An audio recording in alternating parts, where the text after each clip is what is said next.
Hey, what's up guys? Welcome back to the channel. Today I have another reading log for you guys. I read about 23 volumes over the past 2 months, which is pretty good for me, honestly. The other day, Prof Otaku was accusing me of not reading manga, which I'm here to prove him wrong. I've read 23 volumes over the past 2 months, so let's go ahead and talk about them. Alright, so here to my left, I have all of the Viz Media manga that I read. In the center, I have the Kodansha and Yen Press. These are all sort of like the bigger sized manga. And then over here to the right, I have my 7 C's. So I'm gonna try to pull these out in the order in which I read them. I believe the first manga that I read in the past couple of months was Inuyashiki Volume 10. I finally completed the series. I had been waiting for Volume 10 for the longest time. In fact, when I got Volumes 1 through 9, I thought I had the complete series.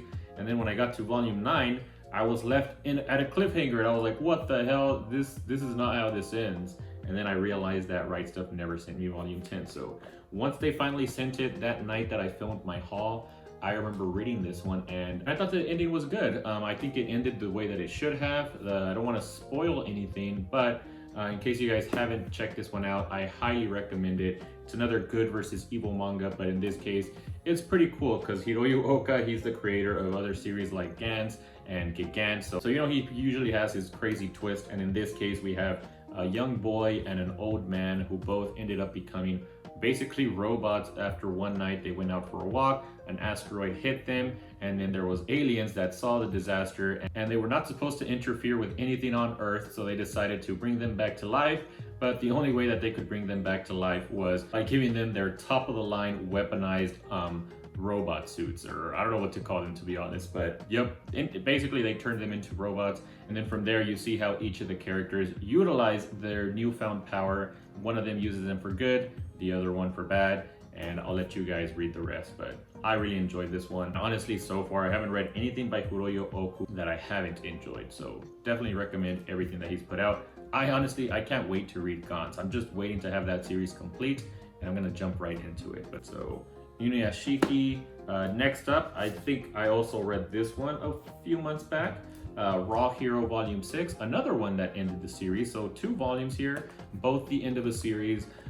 This one was, a lot of people were complaining about the ending of Raw Hero, and honestly, it's not my favorite either. From what I remember, it was definitely rushed and I didn't like the conclusion of the romance story that they were kind of putting in there towards the last couple of volumes. While it wasn't satisfying, I still wouldn't say that it was bad. I still very much enjoyed this series and I will be keeping this in my collection because it was a crazy ride. I would still recommend it just so you guys could see the craziness that Akira Hiramoto comes up with. This is the creator of Prison School, which I plan to read that one next from him. But I do like his style, so that was Raw Hero Volume 6.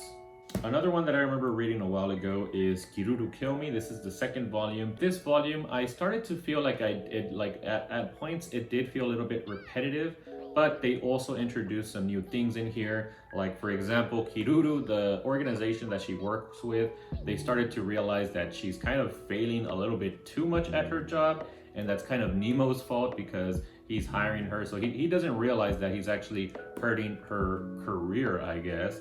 But I did like that little storyline where her boss goes to accompany her during one of her missions, and he realizes that, yeah, this Nemo guy is the real deal. He's really difficult to kill. So I enjoyed that one. And also towards the end, they introduced a new assassin, which is like one of the top assassins of the organization.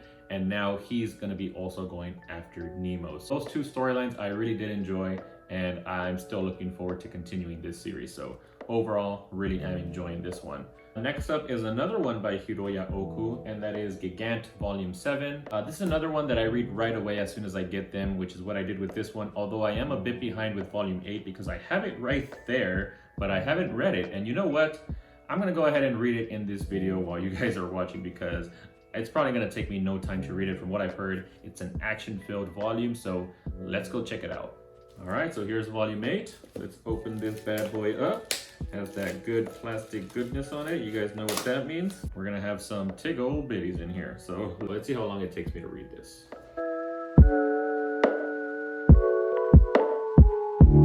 Oh, I forgot. She learned some new moves.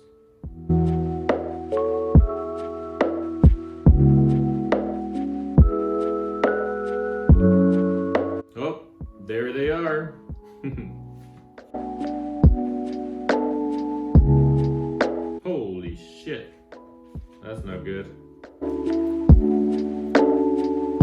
5 versus 5, that's all I'll say. Oh my god. Damn. The end of this volume is crazy. Oh, damn.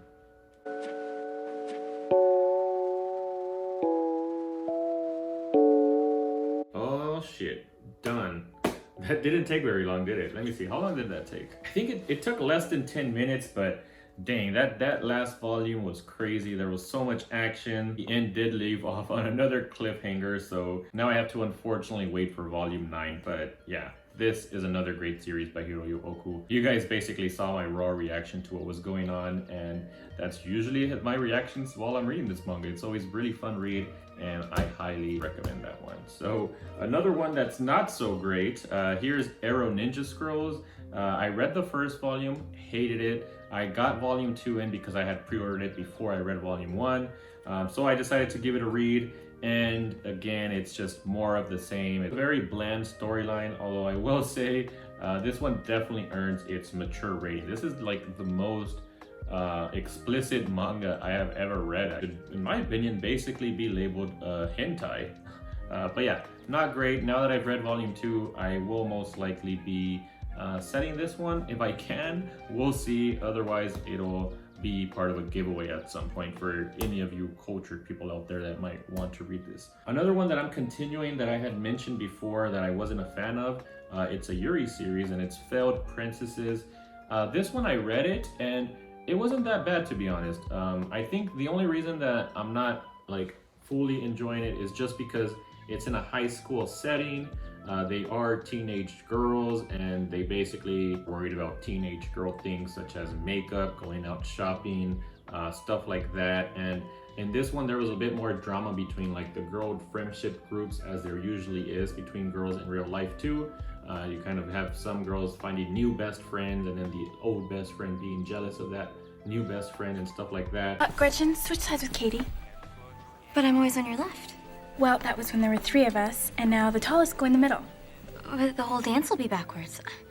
I'm always on your left. And right now you're getting on my last nerve. Switch. So yeah, there's a lot of that. It wasn't bad. I just don't think it's like my demographic. I can see though that teenage girls really enjoying this one. So yeah, but just not for me, and I still do plan on selling this one, but I have one more volume to get through, so I'm gonna get through volume 3, which is also right here, but I don't know. This one won't be as quick to get through, so I'm not gonna read this one during this video. But volume 2 was all right. What else did I read? Well, after that, I think I read Chainsaw Man volume 10, and honestly, I do not remember much of what happened in this volume. I think this is just one of those series where you have to sit down and read them all at the same time. Although, okay, I'm remembering now that I'm flipping through the pages, man, there was actually some crazy stuff that happened in this volume. But yeah, I think now that I have volume 11, I know Chase the Dark Sage is doing I think their book club is gonna be going over Chainsaw Man. So again, I'm gonna try and read this along with their group. That way I can reread the whole thing within a short span of time. I'm not even gonna read the last volume, which I have right here as well. Whoops, volume 11, just recently got this one. I'm not gonna read volume 11 until I get to it through Chase the Dark Sage's book club. So recently I have been doing pretty good about reading at least one manga per day. So I think I can keep up with his book club this time, because last time, talking about his book club, the last time I tried to participate in his book club, we were reading Demon Slayer, and they were reading about 4 volumes per week, if I remember correctly. And the first week, I was doing all right. I read volumes, whoops, not that one. I read volumes 1, 2, and 3. And these were pretty easy to get through because it follows the same storyline as the anime. Although I will say it goes through the story a lot quicker. It just seemed though as if like everything was a little bit too rushed because you just go from one event to another, and to another. And I think the anime does a lot better of kind of transitioning between different events. But after I read the first 3 volumes, I was not able to keep up with the book club, and I ended up jumping up until volume 12, and that was it. That was basically the extent of me reading Demon Slayer with Chase the Dark Sage. They did go ahead and finish the whole series. I was left behind, but this volume 12 basically picks up right where the second season ends. So this was a great beginning point for me. I think I am going to continue the series on from here. Really enjoyed this volume. It shows off the beginning of Tanjiro going to the village of the swordsmiths. I don't know what the village is called, but it was cool because we get Tanjiro by himself going to train. So we have this little small training arc, and then at the end of this volume, we do have one of the upper ranked demons that was able to infiltrate this village, which was supposed to be hidden. And yeah, then I think that's where it ends off. So one more thing to note here is that we have a very spicy manga panel with Mitsuri.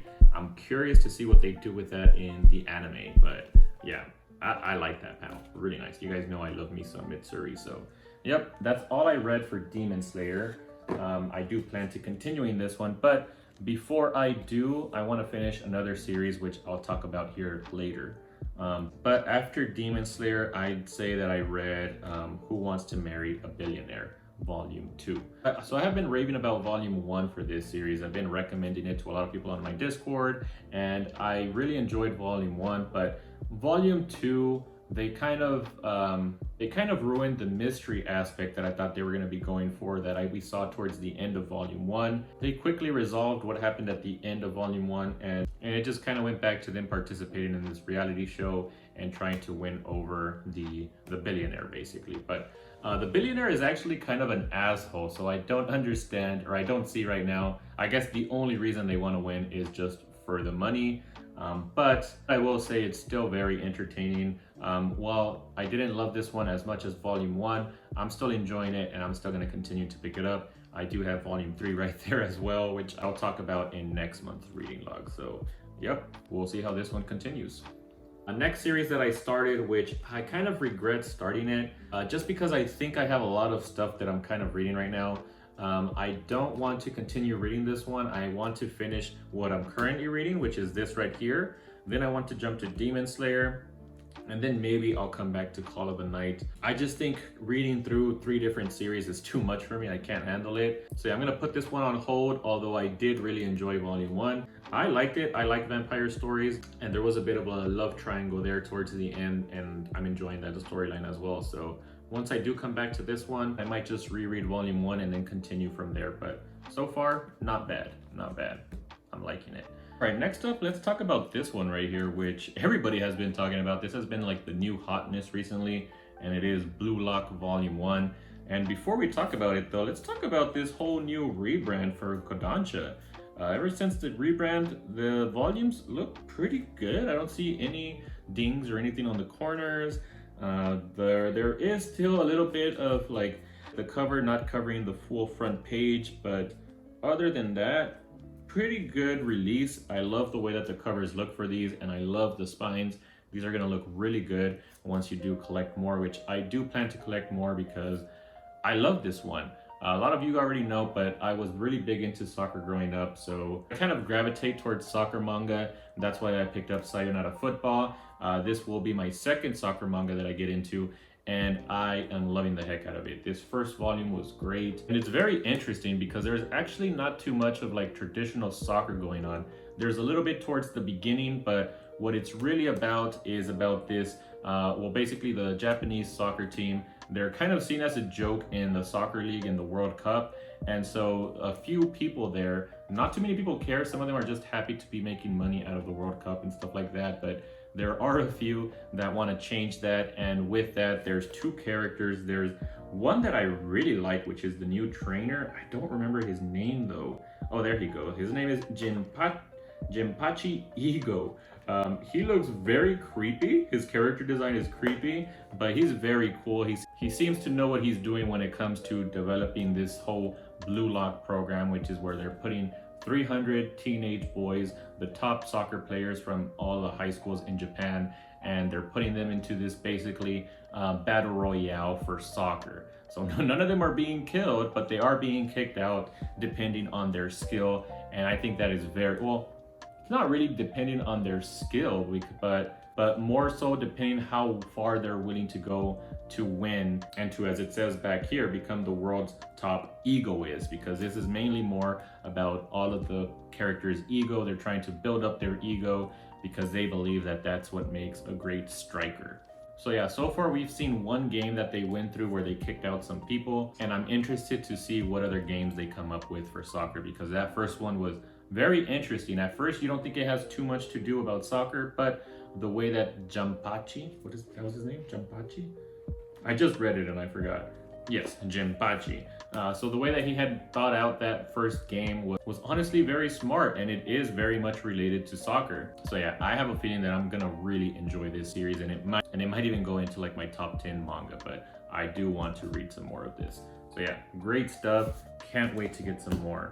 Now the last thing that I'll be talking about, and what I'm currently trying to finish up, during my last reading log, I mentioned that I would finish it within a month, but I haven't quite done so, and it is Claymore. I've read volumes 13 through 21, and I believe I just have 6 more volumes to get through. So I do think I can finish that this next month, and then hopefully get into Demon Slayer and finish that up as well.